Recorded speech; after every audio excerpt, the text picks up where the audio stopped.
Makibukas po kayo sa akin, nasa ating pag-aaralan dito sa Awit 37, talatang 4. Tumayo po tayo.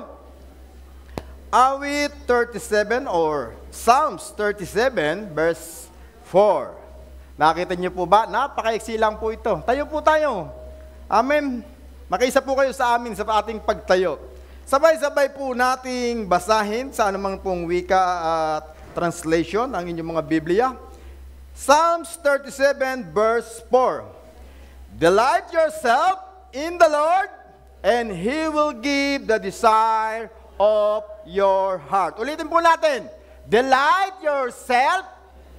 Kayo na po ito sinasabi. Sabihin mo nga sa sarili mo. Delight yourself in the Lord, and He will give the desire of our heart. Tayo po'y manalangin. Kabanal-banalang naming Diyos na nasa langit, tunay nga po, O Lord, na kami nagpupurit, nagpapasalamat minsan pa sa isang bagong taon, O Lord, na aming haharapin, na alam namin kasama ka namin. Sa oras at araw na ito, O Lord, we acknowledge your Holy Spirit in the midst of us. Tanging, O Lord, ang grasya mo, ang iyong biyaya, ang aming nga pong mararanasan at mararamdaman sa oras na ito. Tunay, O Lord, cover this place with your holy blood.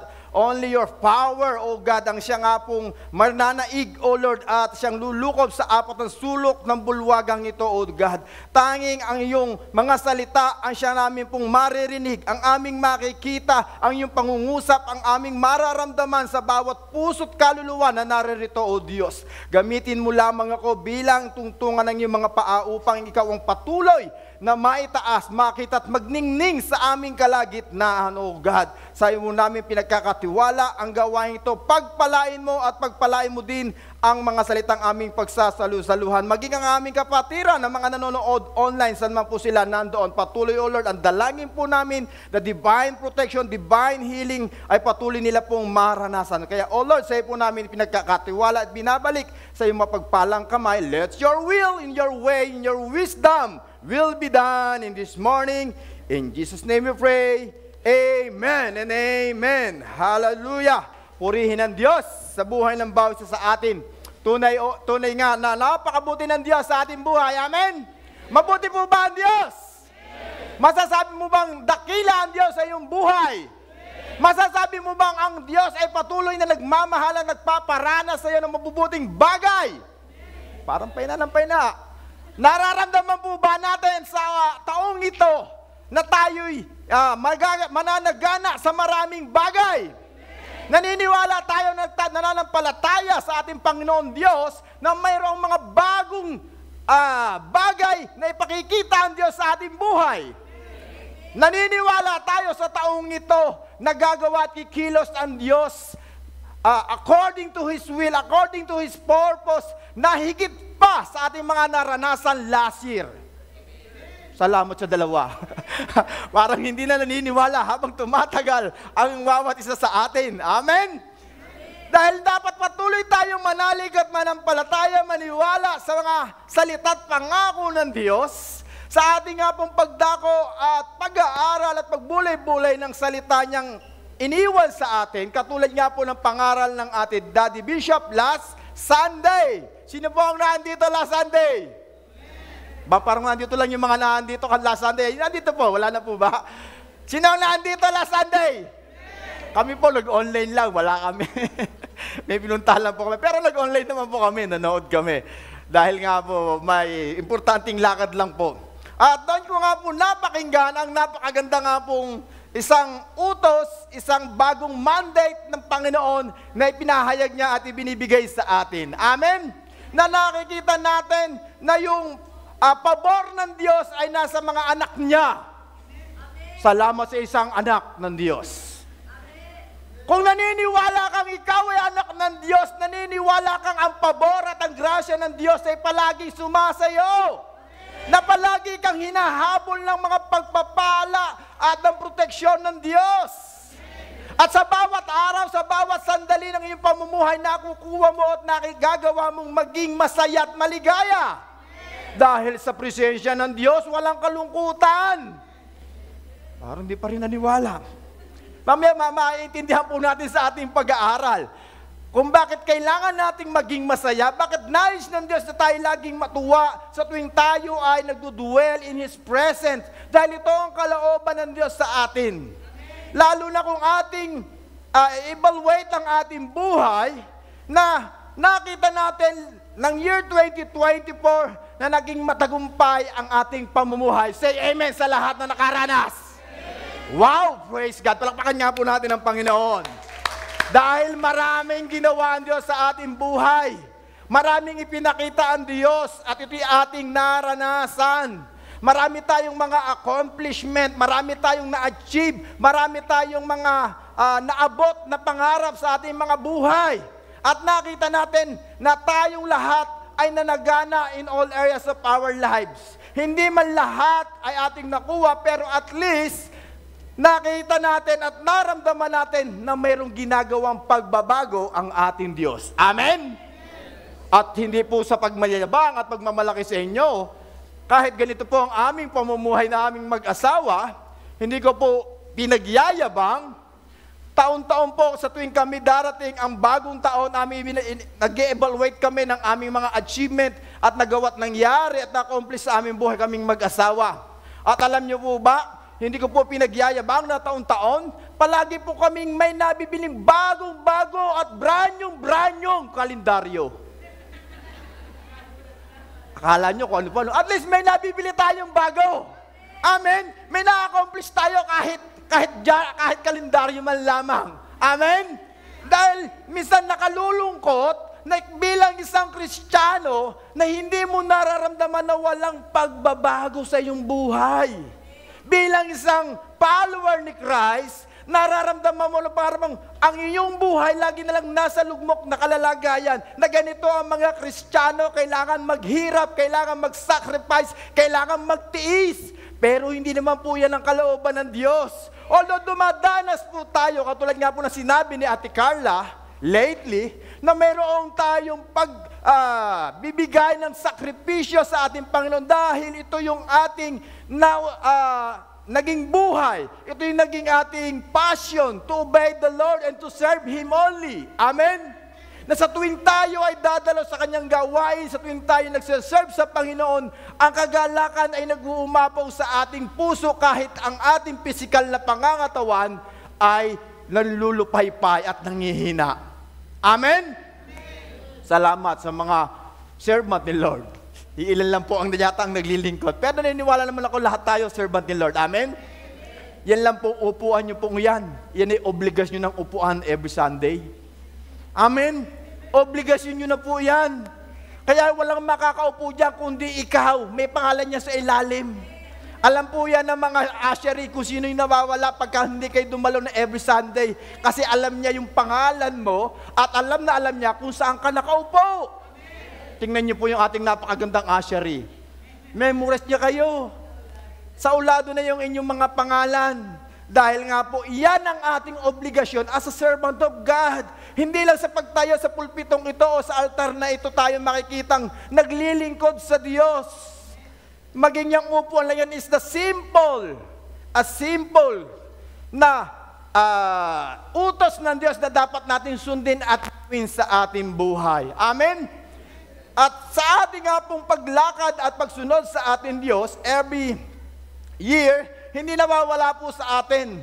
Yung tayo ay nag-evaluate ng ating sarili at minsan nagkakaroon tayo ng mga New Year's resolution. Amen? Dahil ang gusto natin, meron tayong may accomplish, may ma-achieve, may maabot, at hindi natin nalilimutan ang pagpaplano sa buhay. Amen?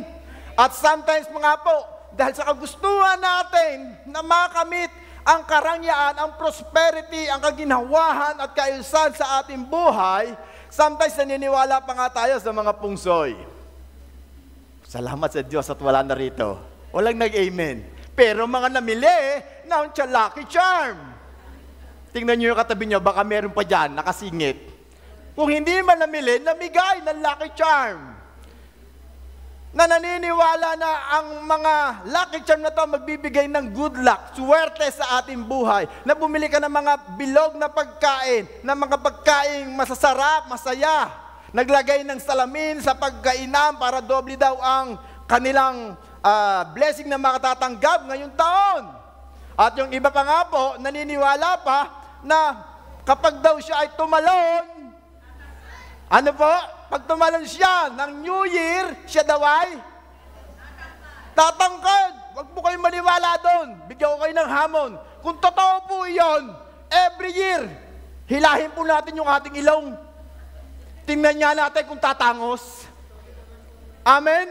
Kung totoo nga yun, every year, hilahin natin yung ating mga magagandang ilong. Kung talagang tatangos sa totoo ngang tumatangkad pa tayo. Yan po ay ang ating mga pamahiin na kaugalian at nakasanayan na ating ginagawa sa ating buhay. At ang nakatutuwa po sa Panginoon, He never stopped doing good things in our lives. Pero kailangan din ang iyong kooperasyon. Kailangan din niya yung iyong masusing pagpaplano at pagsunod at pagganap sa iyong mga pinaplano at pinagagawa ng Diyos sa iyong buhay. At alam niyo po ba, simula pa nang ako'y bata pa, hanggang sa lumakit nagkaedad, hindi po ako sumawang magplano ng maraming bagay sa aking buhay. At nung ako po'y tumanda na, naipon ko na po ang lahat ng plano ko. Pero at least, hindi na ako bata. Tumanda na ako. Amen? Hindi nyo nakuha ang joke. Salamat sa natawang konti. Amen? Dahil ang nais ng Diyos, yung plano mo laging accurate sa plano ng ating Panginoon. Marami tayong plano, sabi ng Proverbs chapter 19, a man heart full of plan, but God plans always prevail. Ang tao ay maraming mga plano sa kanyang buhay, subalit ang Diyos ang nagpapatupad. Sometimes, He honor your plan according to His will and to His word. Dahil meron kang pinangahawakang mga pangako ng Panginoon, kaya nangyayari, nagaganap ang iyong mga pinaplano sa buhay. And this year, sino po ang merong mga listahan ng kanyang mga planuhin? Taas ang mga kamay. Salamat sa 5, sa 6. Kailangan nagsusulat po tayo. Sabi ng Habakkuk chapter 4 verse 2, kung di ba ako nagkakamali, sabi po doon, ay isulat mo ang iyong vision. Isulat mo yung iyong mga pangitain. Paano ka makakita kung yung pagdating ng New Year, tulog ka na? Wala ka nang napangarap, wala ka nang nilista, wala ka nang nakitang mabubuting bagay sa iyong buhay. Although, nakalulungkot nga lang po itong nagdaang Pasko at bagong taon, natutuwa din naman ako para sa akin, nakakalungkot para sa iba, dahil nung nakaraang Pasko, ay medyo hindi natin na-enjoy ang Kapaskuhan. Amen? Dahil nag-uulan, nalulungkot din naman ako dahil doon sa mga bata, may daraos lang o maraos lang yung Christmas season, kahit kalakasan ng ulan, namamasko. Pambihira, kasama pa ng nanay, akay-akay, 8 anak yata o mga kabataan, naglalakad po dyan, aming nakasalubong nung kami pinagtinda. Ang lakas ng ulan, akay-akay ang mga anak. Ganun na po ba talaga yung ating mga nakaugalian, nakasanayan, na kahit na yung pangangatawan ng mga anak ay mapahamak na, makapamasko man lamang, nakalulungkot para po sa iba. Dahil kung talaga po namang susundin natin ang Biblia, wala lang po talaga itinakdang araw kung kailan talaga dapat ipagdiriwang ang Pasko. Amen? Kaya kung hindi man po natuloy ng 25, at least, pwede naman balikan siguro ng 26 hanggang 1. Amen? Hindi lang naman po 25. Isang tabi lang po na natin yung, kailangan ito na tradisyon. 25, kailangan mamamasko na. Kung ikaw mamamasko, galing ka pa ng Banana Island, maglalakad ka hanggang Tibag. Ang init, lamig, ulan, bago bibigay sa iyo 50 pesos, 100. Ang gamot ngayon, magkano na isang banig na gamot? Pag nagkaroon kayo ng ubod sipon, ngayon, hindi na po yan kaya ng mga yung pangkaraniwang gamot, BioFlu, Solmox, kailangan ngayon may antibiotic na. Amen? So nakatatakot, para sa isang mga bata, sa isang bilang isang magulang na minsan ay hindi natin nagiging hindi tayo nagiging aware sa mga bagay na nangyayari sa ating buhay. Subalit tayo mga Kristiyano ay aware na rito. Amen? Hindi lang dapat tuwing Pasko't bagong taon tayo nagiging masaya. Everyday tayo nagiging masaya. Tingnan mo yung katabi mo kung masaya na o tulog na. Masaya po ba o tulog na? Ay hindi, napapikit lang daw. Napapikit lang. Amen? Kaya nga po dito sa tekstong ating binasa, I want to relate this message sa message ni Daddy Bishop last week. Before pa lang po mababa ni Bishop yung mandates of God, ay nasa puso't isipan ko na po ang mensaheng ito. Kaya po, natutuwa ako sa Panginoon dahil hindi ito conflict sa mensahe na ibinaba ni Bishop. At the same time, gawin din sa ating mga awitin at sa ating mga nag-exhort ng tithes and offering. Dito po sa ating binasa sa Psalms 37 verse 4, nasabi po dito, "Delight yourself in the Lord and He will give the desire of your heart." The text is primarily split in two elements. These are command and promise. Meron dalawang bagay, a command and a promise. Delight yourself in the Lord is a command. Ito'y utos sa atin na kailangan ay ating nga pong ipagkatiwala sa Panginoon Diyos ang ating buhay, ang ating sarili sa kamay ng ating Panginoon Diyos. At ang pangalawa, He will give the desire of your heart is a promise. Ito ang pangako ng Diyos sa bawat isa sa atin.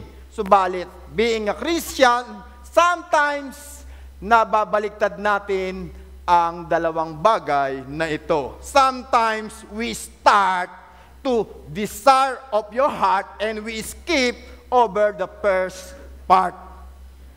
Nakapokus lang tayo mga Kristiyano malimit sa desire of our heart.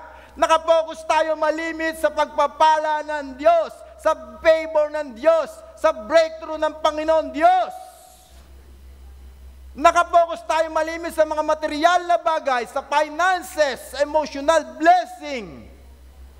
At ito nga po ay hindi na po naiiba at hindi na rin po bago sa bawat Kristiyano na nasa atin. Sapagkat ito ay katulad din po ng Matthew chapter 6 verse 33. Ano po ang sinasabi ng Matthew chapter 6 verse 33? "Seek ye first the kingdom of God and His righteousness, and all these things shall be added on." O, salamat sa Diyos para sa akin. Kanino? Para kanino? Ay mo, to me. Yan, laksan niyo po, to me. Added on to me. Mayroong pangako ang Diyos na ang lahat ng bagay ay daragdag nga lamang kung, sabi niya, kung uunahin natin ang kanyang kaharian at ang kanyang katwiran. But sometimes, we reverse this verse. Sometimes, we delight themselves in the Lord if we delight ourselves if God will give the desire of our heart. Sometimes, ganito po tayo.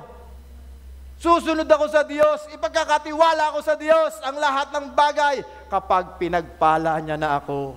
Maglilingkod ako sa Diyos, magpapakaayos ako ng buhay kapag magaling na ako sa sakit at karamdaman. Every Sunday ako sisimba, every Sunday akong magbibigay ng tithes and offering kapag meron na akong trabaho.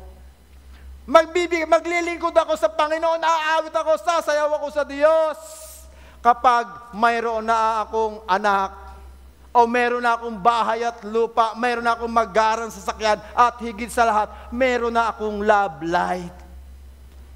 Meron tayong mga dahilan, meron tayong mga palusot sometimes sa ating buhay na lagi natin sinasabi, Lord, ibigay mo lang ang lahat ng bagay sa akin. I will follow you.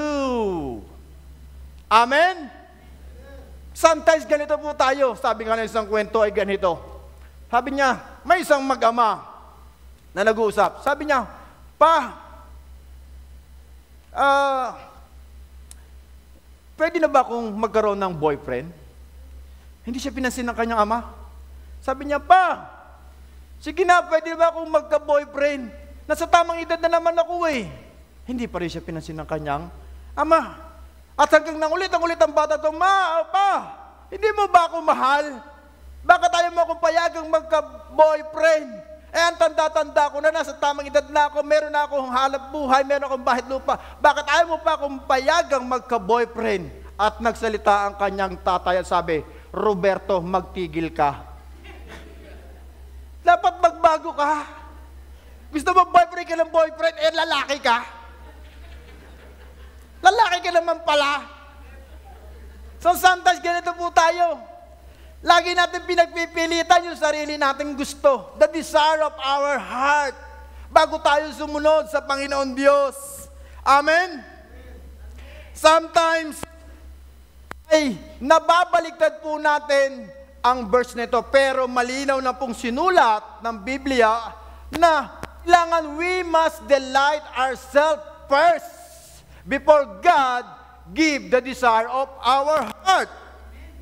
He will give the desire of your heart is not a promise that God will give whatever you want.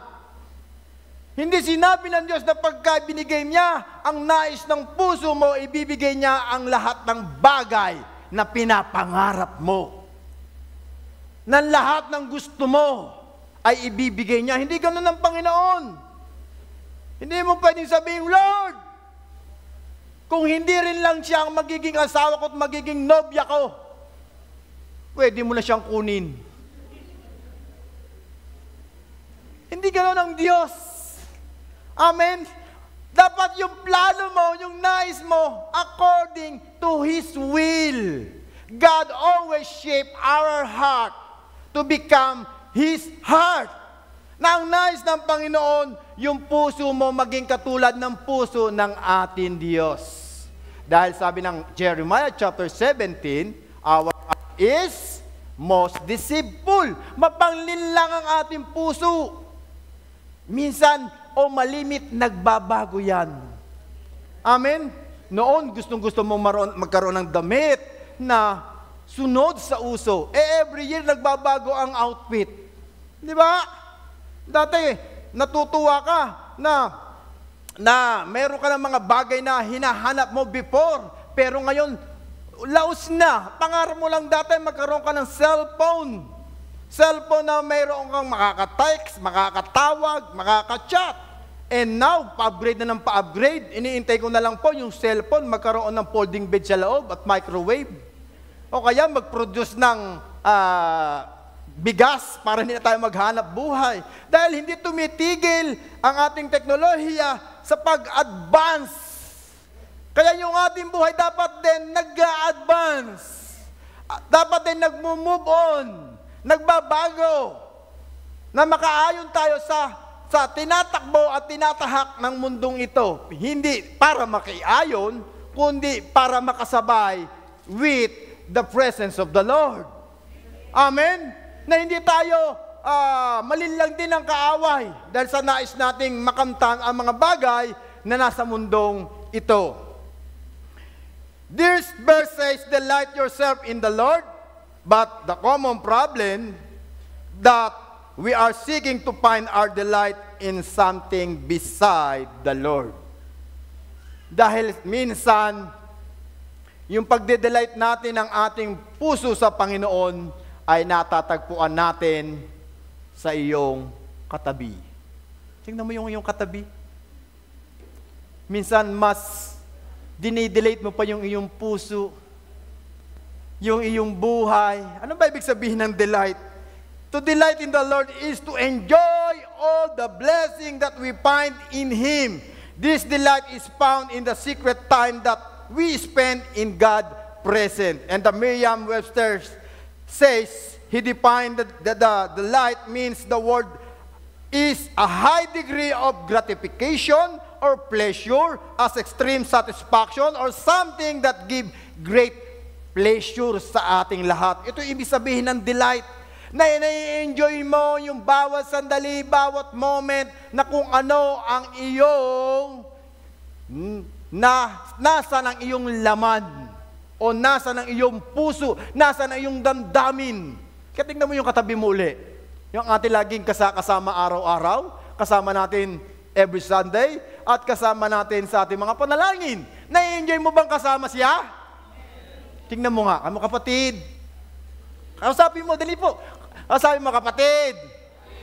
Masaya ako na palaging kasama ka sa presensya ng Diyos. Siguro doon mong nakangiti, baka sabihin niya, kuku, alam mo, sasabunutan kita. Nagsasalita tayo, pero yung espiritu nagsasabunutan. Nag-iiwasan, pero wala niya sa loob ng church na ito. Amen? Para lagi tayong galit na galit. Kailangan nami-miss natin yung isa't isa every Sunday, every day. Amen? Na hindi tayo nagkakasawaan dahil yung mukhang yan. Tingnan mo lang yung kamukhang yan. Tingnan mo yung mukhang yan. Titigan mo, face to face. Ano? Face to face. Titigan niyo yung mukhang yan. Yan din ang makakasama mo sa langit. Amen? Kaya pag nawala yan sa langit at hindi kayo nagkita, hindi natin alam kung isa sa inyo nasa impyerno. Kaya huwag niyo pababayaan yung katabi niyong yan. Amen? Sino gusto mapunta sa impyerno? O, wala naman, di ba? Sino gusto mapunta sa langit? Sino gusto nang mauna? Ayun, gustong-gusto na yon. Talagang lagi active na yon. Sawan-sawa na siguro sa buhay niya. Hindi naman. Masasaya lang. Na-enjoy niya ang buhay na kasama ang ating Panginoon. Amen? Dapat daw po, yung kagalakang kasiyahan, sabi po sa Tagalog, ay napakaganda po dito sa Awit chapter 37 verse 4, ay ganito, kay Yahweh mo hanapin ang kaligayahan. Kanino mo dapat hanapin? Kay pastor ba? Kay bishop ba? Sa asawa mo ba? Sa mga anak mo ba? Sa boyfriend at girlfriend mo ba? Sa kaibigan mo ba? Kanino natin hahanapin? Pero bakit nalulungkot tayo? Bakit nasasaktan tayo? Dahil ang katotohanan, ang kaligayahan, hinahanap natin sa mga bagay na tinatangkilik natin ngayon. Yan ang katotohanan, sorry to say and sad to say. Pero lahat po tayo, every Sunday, na-enjoy natin ang presensya ng Diyos. Amen? Parang nalulungkot kayo, Parang ganyan po ba yung enjoy na enjoy ang presensya ng Panginoon? Yung parang, amen. May doubt. Parang natatakot. Nag-iisip tayo. So, okay lang po naman kung paminsan-minsan meron tayong mga nararanasan sa buhay na hindi natin inaasahan. Meron tayong mga bagay na hindi natin kontrolado. Subalit as long na alam mo, nakasama mo ang Diyos sa lahat ng nangyayari sa iyong buhay, dahil ang kasiyahan mo ay ang Diyos, you always keep smiling. Kaya alam na alam mo yung tao pag hindi palangiti, alam na alam niyo po. Tingnan mo yung katabi mo kung hindi palangiti. Tingnan niyo po uli, katuwaan na natin. Araw every Sunday. Tingnan mo nga palangiti ba yan? Alin lang sa dalawa po iya, kaya na hindi makangiti. Kung yan ay may utang, walang pera. Pero ang taong may pera, laging nakangiti. Amen? Kaya alam na alam mo yung tao pagka may pera, laging masaya. Laging nakangiti. Amen? Kung alam na yata yung uutangan ko mamaya. Joke lang. Pero dahil nga po alam natin, nakasama natin ang Diyos, ano man ang ating pinagdadaanan, ano man ang ating haharapin this year, 2025, hindi pa po natin alam. Pero if you believe that God is with us, God is with you, God is within us, no matter what happen, you can keep smiling. Kahit hindi ka pala simba, kahit hindi ka pala basa ng salita ng Diyos, kahit wala ka sa mga ministeryo o sa ministry na iyong pinaglilingkuran, as long na naniniwala ka at nananalig na nanampalataya na nasa iyo ang Diyos, hindi ko naman po sinasabing huwag na po kayong umaten. Amen? Huwag na rin po kayong magbasa ng salita ng Diyos. Huwag niyo po akong masamain o huwag po kayong ma-misinterpret sa sinasabi ko. Kailangan po ang lahat ng bagay na yan. Pero sometimes, dahil sa kabisihan natin sa trabaho, malimit hindi po tayo nakaka-attend at nakakadalaw ng mga gawain. hindi tayo nakakapaglingkod sa bahay panambahan ng ating Diyos. Kahit gustong-gusto ng ating puso dahil meron tayong mga responsibilities sa ating pamilya, sa ating mga anak, sa ating community, sometimes we compromise our faith in the Lord. Pero naintindihan naman po yun ng Panginoon. Ang mahalaga, pag mayroon kang time, you will never forget to worship our living God. Amen? Hindi yung parang lumayo ka na sa Kanya, nagtampo ka na sa Kanya, kinalimutan mo na ang Diyos. So we must delight ourselves to the Lord. And how to delight in the Lord? David has given us 3 tips on how to delight himself in the Lord. Kilala niyo po ba si David? Si David ay ang isang lingkod ng Diyos, a man after his own heart, na pinagmalaki ito ng Panginoon Diyos dahil sa kanyang kalapitan sa ating Diyos amang nasa langit. At hindi na po nakakapagtaka kung bakit ang mga pagpapala at ang pabor ay laging nararanasan ni David sa kanyang buhay. Kaya dapat ito'y maging panuntunan din ng bawat Kristiyano sa atin ngayong taon na ito. Amen? 3 ways to delight yourself in the Lord. First, sabi po dito sa Psalms 37 verse 3 ay ganito: Trust in the Lord and do good. Dwell in the land and feed on His faithfulness. Sa Tagalog, umasa ka sa Diyos, ang mabuti gawin, at mananahan kang ligtas sa iyong lupain. It means, know the Lord. Know the Lord. Kilala po ba natin ang Panginoon Diyos? Do we know the Lord our God? Parang may confused na, nagko-confuse na. Nawawala na yung ating pananampalataya. We must know Him, and ito bilang isang Kristiyano, tayong lahat ay merong responsibility na kilalanin ang ating Diyos.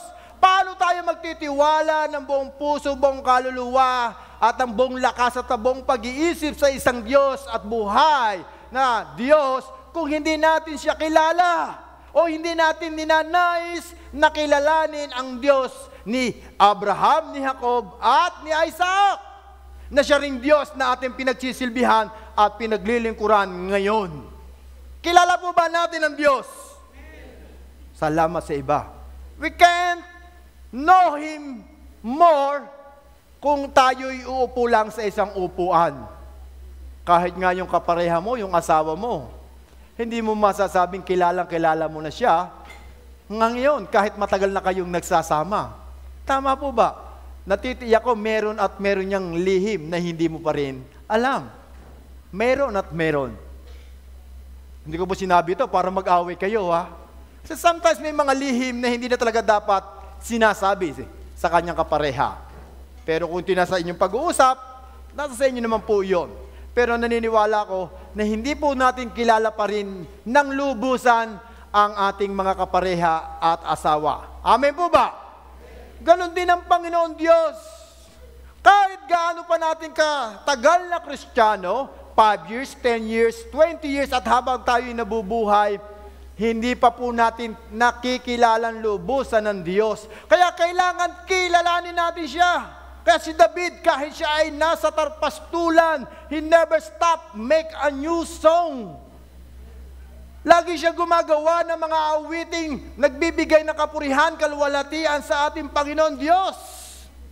Kahit na sa panahon na siya tinutugis ni Haring Saul, kahit siya'y nahihirapan, kahit siya'y nagtatago, patuloy siyang gumagawa ng mga awiting nakalulugod sa ating Panginoon Diyos.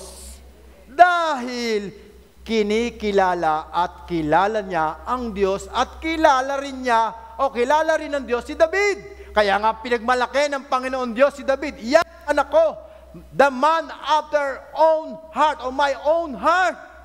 Yan si David. Yan si David na aking anak, na aking minamahal. At meron pa nga po mga tao rin na katulad ni Joseph na ating mababasa sa Genesis chapter 37 and the following chapter.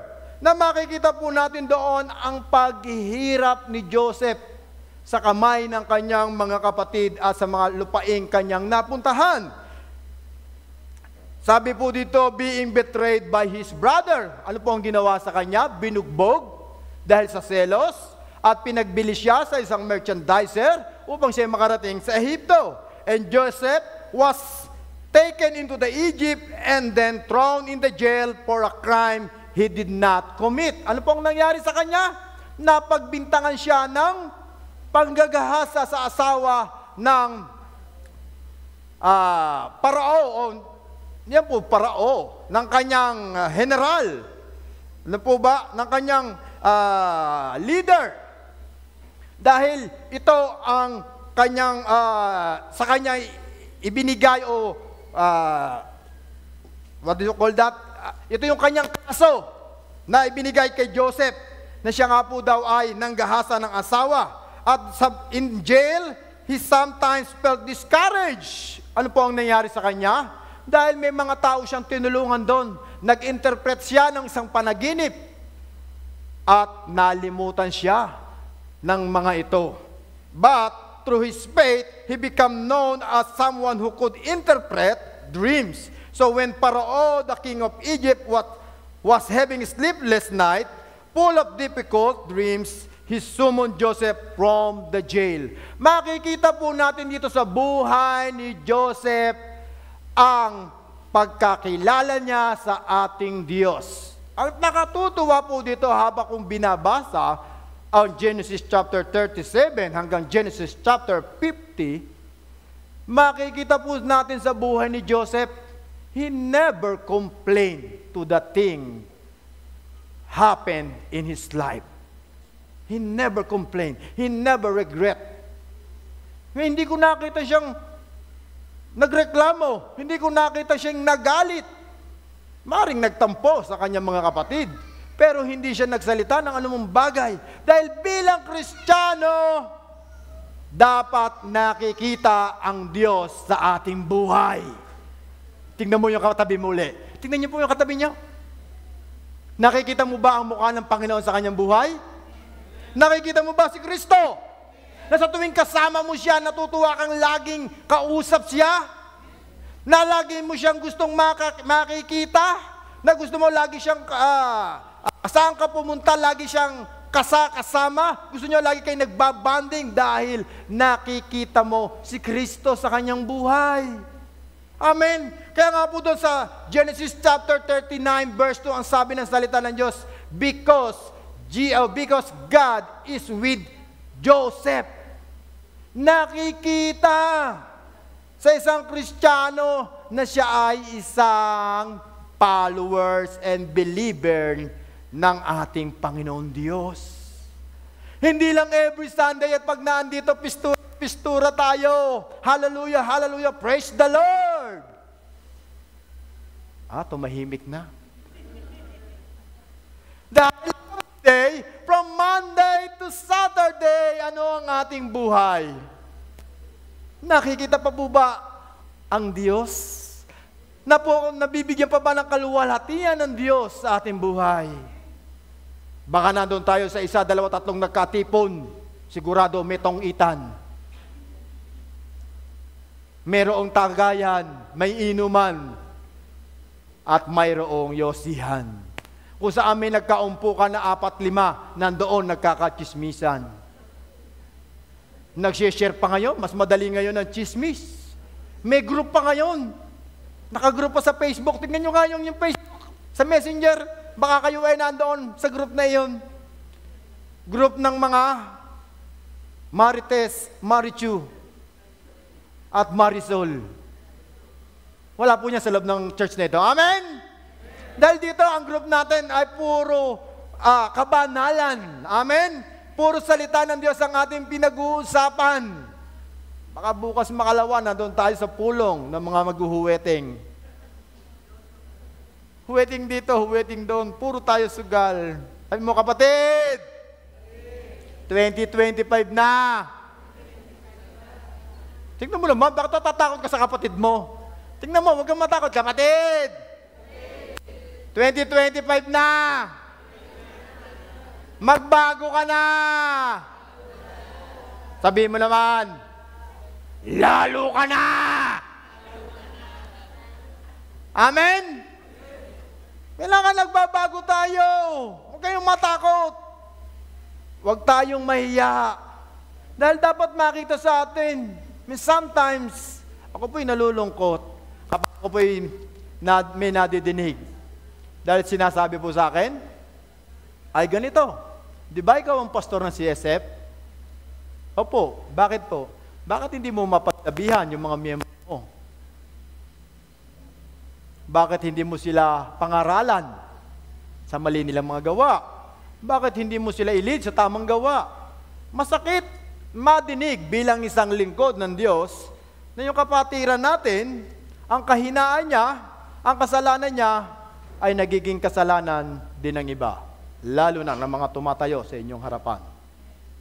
Hindi ko po sinasabi na maging perfect po tayo dito, pero we build up each other. We build up, we encourage each other. Dahil pag mayroong criticism sa iyong kapatid, kasama ka na rin doon, kapatid. Kaya kung napupurihan, naluluwalhatian ka, nabibigyan ka ng kasiyahan, napupuri ka ng ibang tao, napupurihan din, napapapurihan din ng ating Panginoon Diyos. Amen? Dahil tayo magkakapatid sa Diyos o sa Panginoon. Kaya sa atin, kailangan tayo'y nagmamahalan with the love of the Lord. Nagtutulungan tayo, nakikita sa ating buhay na mayroon Diyos at mayroong Panginoon na siyang nagtutuwid, nangunguna, at nagtuturo ng mabubuting bagay sa ating buhay. Kaya kung walang pagbabago, walang nagaganap, walang na-achieve, walang tagumpay na nararanasan, sino ang Diyos na ating tinatawag sa ating buhay? Dahil lahat na nagtiwala, tinawag ng Diyos, sa librong ating binabasa, lahat sila nagtagumpay in all areas of their lives. Kanilang pagsunod. Pero hindi ko naman po sinasabi na tayong lahat dito ay hindi na nagkakasala. As long na tayo'y nabubuhay, will never stop sinning. Hanggang tayo nabubuhay at may hininga, hindi tayo natatapos sa paggawa ng kasalanan.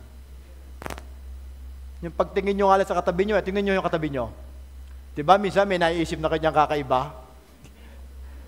Oh, nandito siya, nagpe-praise and worship. Hindi pa nga nakakabayad ng sa akin.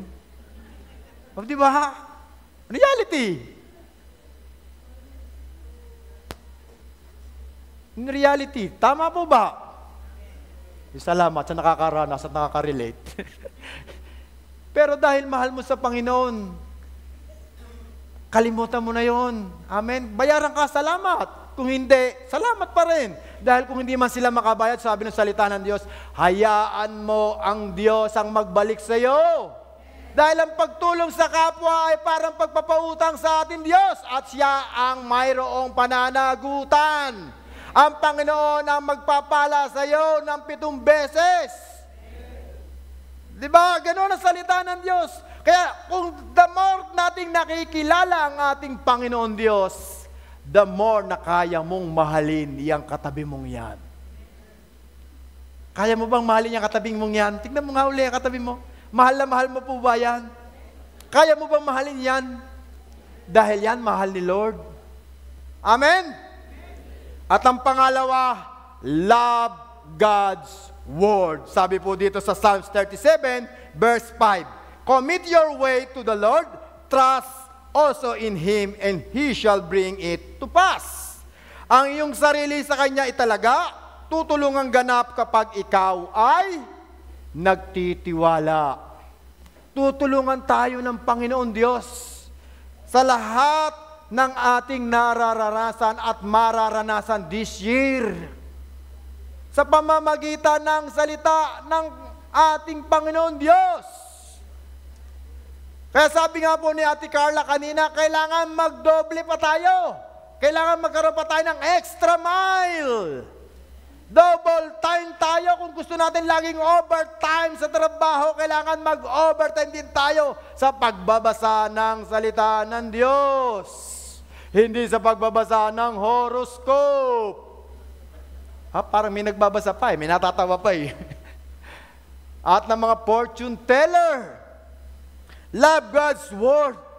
Kailangan mahalin din natin yung salita ng Diyos. Kaya nga po ang ating nga pong Daddy Bishop at Mami Richie, lagi nagsesend yung ating mga leaders ng ating daily devotion.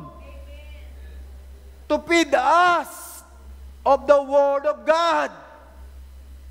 Na nakikita natin yung kanilang pagmamalasakit kung paano nila minamahal ang ating Panginoon, minamahal ka din ang ating mga leader dahil they never stop sending you a message from the Lord. Kahit na para bang hindi na tayo nagre-reply, hindi na natin binabasa ang kanilang mga message at hindi na rin tayo nag-amen sa kanyang mga messages, but they continually send the Word of God to all of us, to each of us. Dahil mahal niya ang Panginoon Diyos, mahal niya ang salita ng Diyos, at mahal din tayo ng ating mga lingkod ng Diyos. Amen? Kaya nga po, ang laging paalala po sa atin ng Joshua chapter 1, verse 8, na ito'y gamit na gamit natin. Nasabi po doon sa Joshua 1:8, huwag mong kaligtaan basahin ang aklat ng kautusan. Pagbulay-bulayan mo iyon araw at gabi upang matupad mo ang lahat ng nakasaad doon. Sa gayon, magiging masagana at matugumpay ang iyong... Parang hindi tayo nananagana.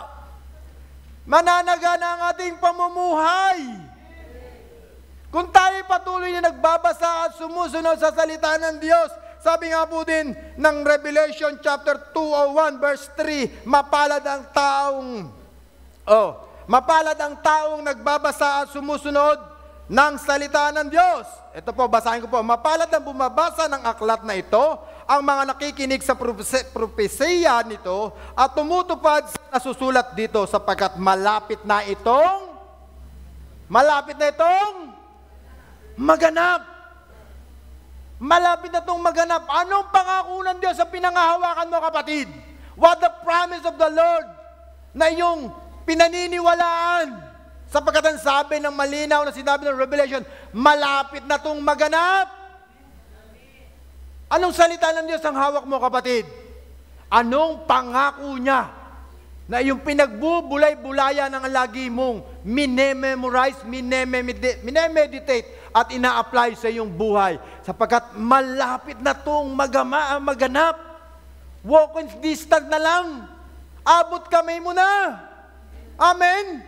Are you excited na mangyari ang mga propesiya ng Diyos sa iyong buhay?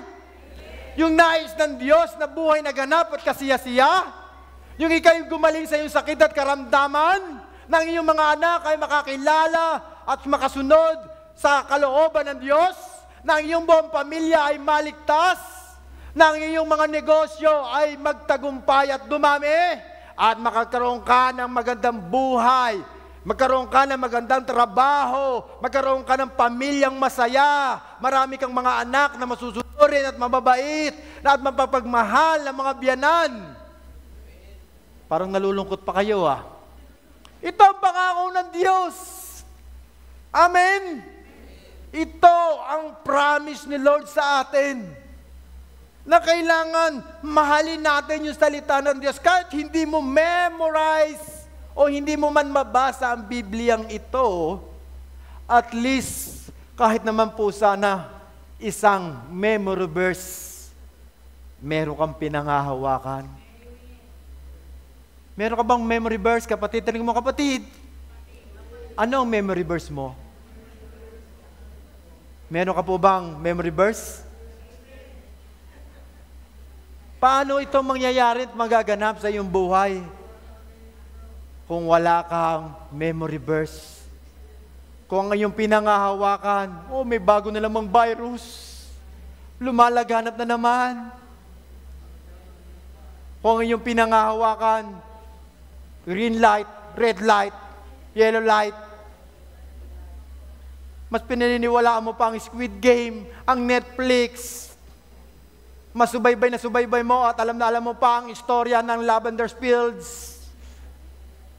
At higit sa lahat, subaybay na subaybay mo pa ang Hari ng Tundo. Kahit nakanda puyat-puyat ka na, makaatak lang dito, atak doon. Pero ang salita ng Diyos, pinagpupuyatan po ba natin? Yung nag-uumpisa ka pa lang ng pagbukalat ng salita ng Diyos, pipikit-pikit na ang iyong mga mata.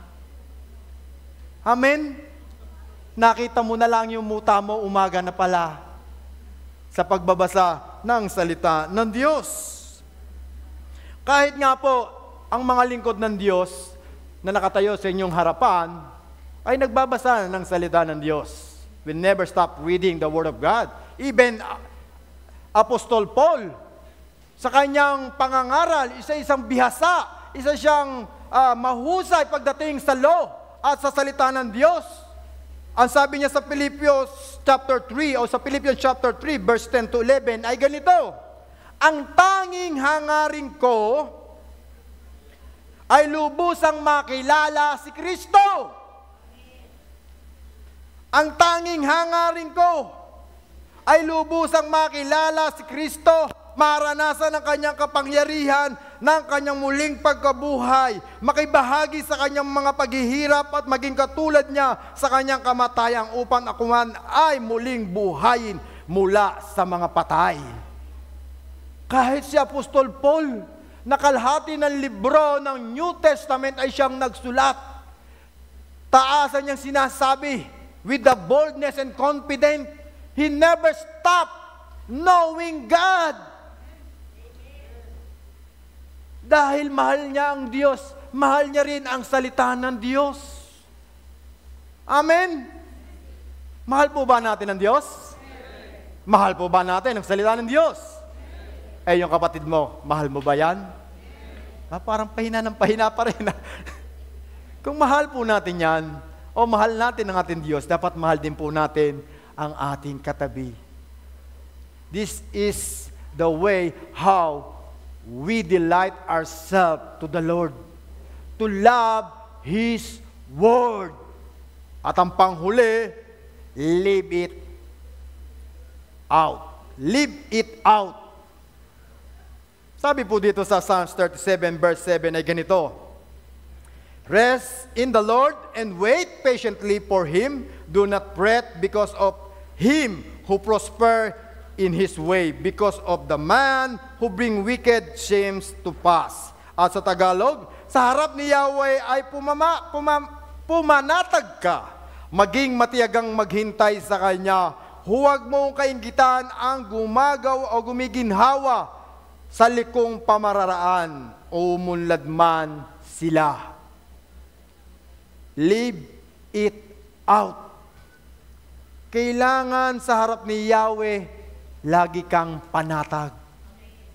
Daig mo pa ang nakainom ng lactum. Sa sobrang panatag na panatag, very peaceful, yung katabi mo tulog na. Tingnan mo yung katabi mo. Yan ang meron ka panatagan. May katahimikan. Wag lang po sana tayong yung ating pagkapanatag. Naando na tayo sa kaluwalhatian ng Panginoon Diyos. Amen. Sa sobrang panatag. Dahil kailangan makita sa atin bilang Kristiyano na no matter what happened in this life, lalo na in this year, o this coming year, 2025, hindi natin alam kung anong pwede nating harapin, kung ano yung ating mga planuhin, o anong mangyayari magaganap sa ating mga pinalano at ninanais sa ating buhay. Hindi natin kontrolado ang nagaganap at mga pangyayari, lalo na kung may mga involved na tao sa iyong mga plano. Pero kung kasama mo ang Diyos sa lahat ng iyong plano, sa lahat ng iyong ninanais, sa lahat ng iyong pinapangarap, lalo na doon sa mga kabataan ngayon, kasama niyo po ba ang Diyos sa inyong plano? maging sa inyong love life? Ayan. Wala nang maka-amin sa mga kabataan. Sometimes sa mga kabataan, hindi kasama ang Diyos sa kanilang love life. I love youhan ang I love youhan sa messenger, pero walang label.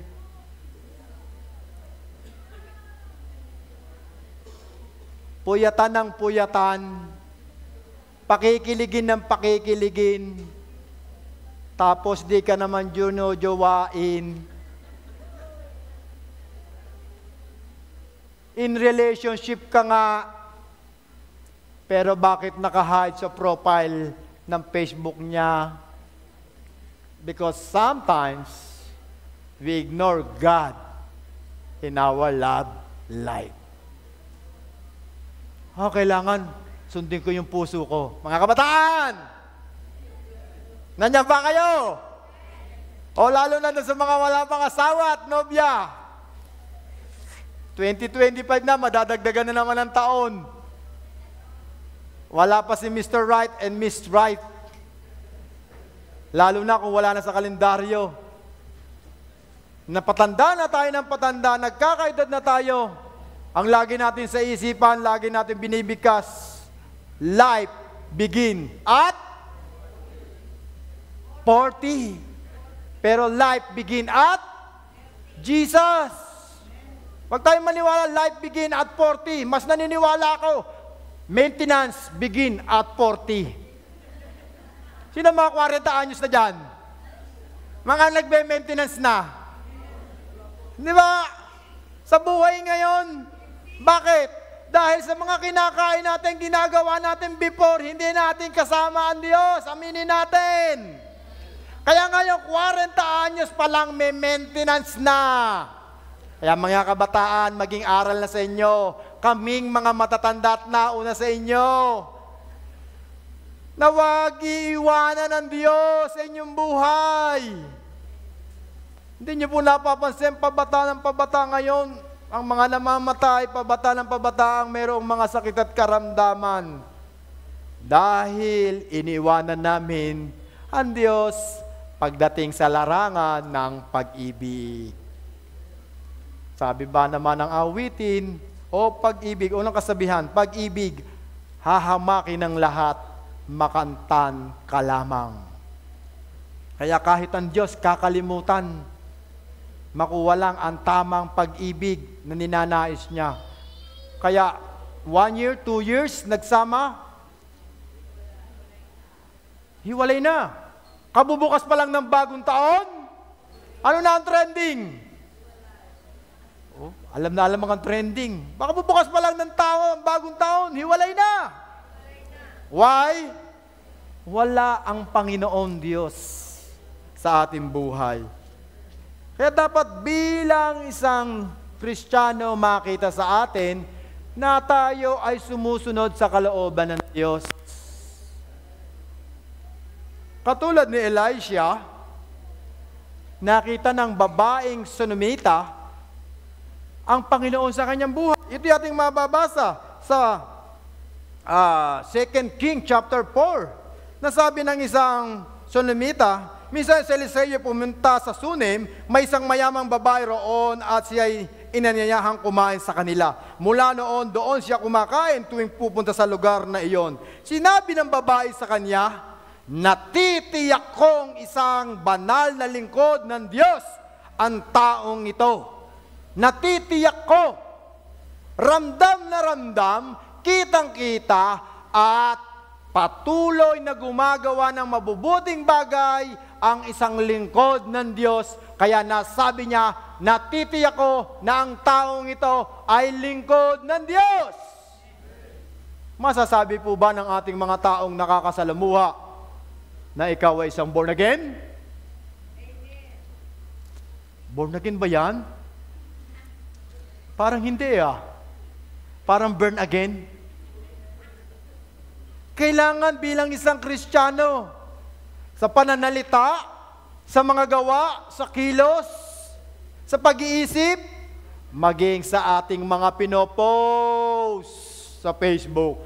Hindi ko po alam ang mga pinopost nyo, ha. Naka-unfollow po kayong lahat. Kaya hindi po ako nakikichismis kung ano mga pinopost nyo. Pero dahil nga po, ito ang nakakasanayan at itong nakikita. Pag galit ka, kailangan i-post mo. Kapag pinariringgan ka, i-post mo. Kung may problema ka, dapat i-post mo. Kaya sasabihin nila, Kristiyano ba yan? Lingkod ba yan ng Diyos? Nadadala tayo ng mundong ito.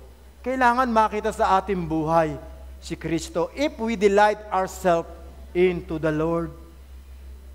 Kaya kailangan this year magbago na tayo, kapatid. Amen? Magbago na tayo ng pananaw ng ating pag-iisip at pananalita, kilos at galaw.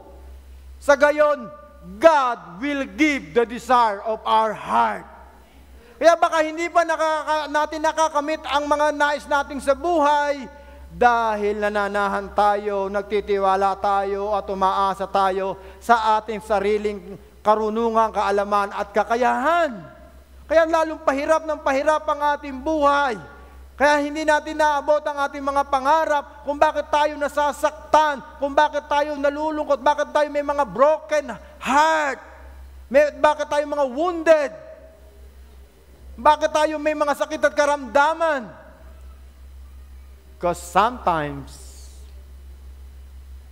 we forget to delight our way, our plan, our life to our living God. We always forget Him.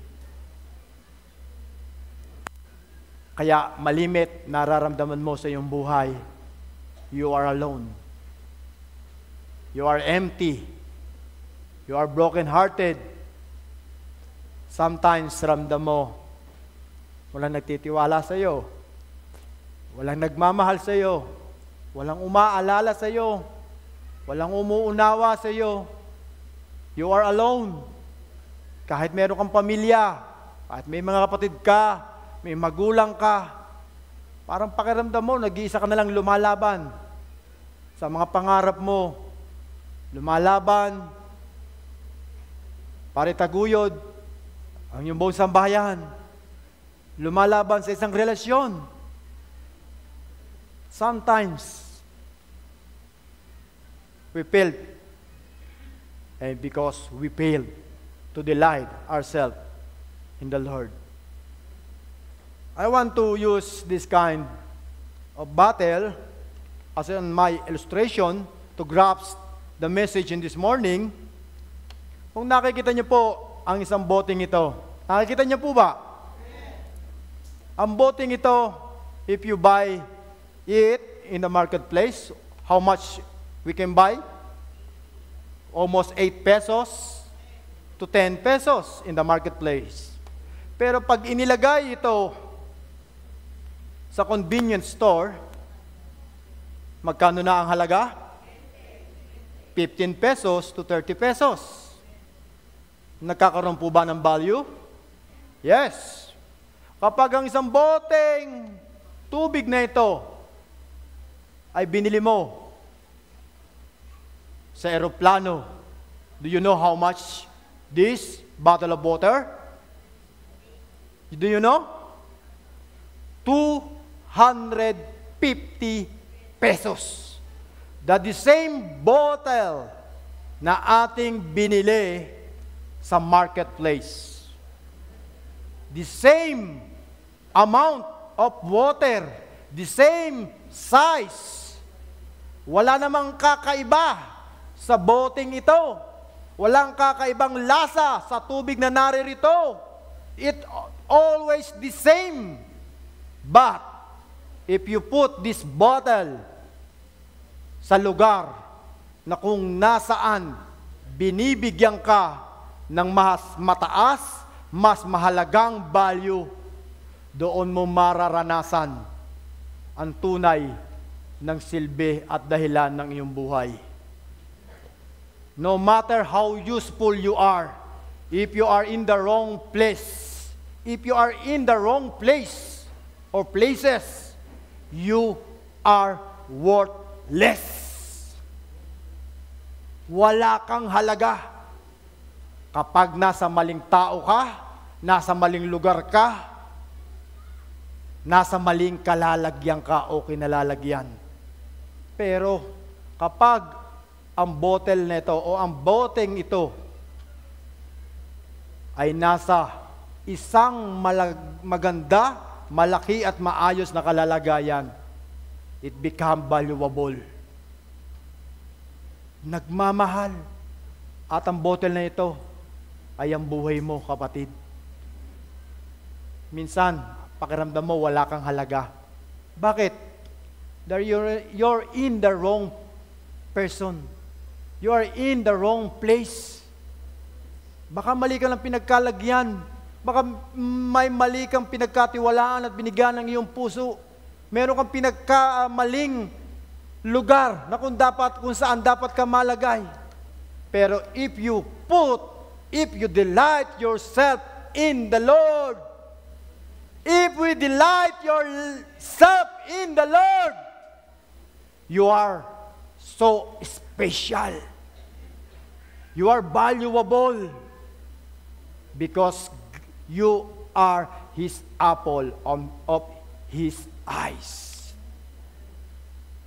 Mahalaga ka, kapatid, sa harap ng Diyos, sa paningin ng Diyos. Kung sa iba, tinapong ka lang, sa Panginoon Diyos, tinipon ka niya. Kung sa iba, panakipbutas ka lang, kay Lord, you are the one. You are the chosen one because He loves you. Nais paramdam, ipakita ng Diyos kung gaano kahalaga ang buhay mo sa Kanyang harapan. If we delight ourselves to the Lord. And God always gives the desire of our heart. Kaya kapatid, kung gusto mong maranasan minsan pa ang kahalagahan ng iyong buhay, nais mong magtagumpay sa iyong mga pangarap, nais mong maabot ang mga pinaplano mo, mga ninanais mo, let us try to delight yourself to the Lord. We must completely surrender our lives to Him. Dahil Panginoon Diyos lang ang makapagbibigay ng mga bagay na ninanais mo. Only God can satisfy to all of us. Oh, He always satisfies us in all areas of our life. Tanging ang Panginoon lang. Taong ito, kapatid, nais mo bang magtagumpay? Nais mo bang magtagumpay? Nais mo bang maging maligaya? Nais mo bang makakamit ang kagalingan? Nais mo bang magkaroon ng breakthrough? Nais mo bang maranasan ang pabor ng Diyos? Nais mo ba na mag-expand ang mga bagay na naramdaman mo at naranasan before na mabubuting bagay? Nais mo ba na makamit pa sa mga iniisip mo at hinihiling mo ngayong taong ito? Kung nais mo, kapatid, tumayo po tayo sa presensya ng Diyos in this morning.